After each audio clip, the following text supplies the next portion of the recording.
உண்மையான கோட்பாடு கைம்பெண்களை கவனித்தலும் உலகத்தால் கரைபடாதபடி தம்மை காத்து கொள்வதும் அநாதைகளை காப்பாற்றுவதும் என்கின்றார். பிரியமானவர்களே, இன்றைக்கு நாம் புரிந்து கொள்வோம். உண்மையான தூய்மைக்காக நாம் எல்லாரும் பாடுபடுவோம். சம்பிரதாயங்கள், சடங்குகள், பழக்க வழக்கங்கள் முக்கியமாக இருக்கலாம். அவற்றை விட முக்கியம் ஆண்டவருடைய விருப்பத்தை ஒவ்வொரு நாளும் தேடுவது. வெளி தூய்மை முக்கியம்தான், அதைவிட முக்கியம் நம்முடைய இதய தூய்மை.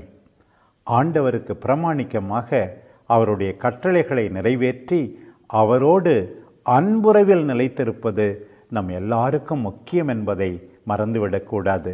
இறை வார்த்தையை கேட்பவர்களாக மட்டும் இருந்து விடாமல் அதை வாழ்ந்து காட்டுபவர்களாக ஆண்டவர் இயேசுவை நம் இரக்கச் செயல்களால் ஒவ்வொரு நாளும் பெற்றெடுக்க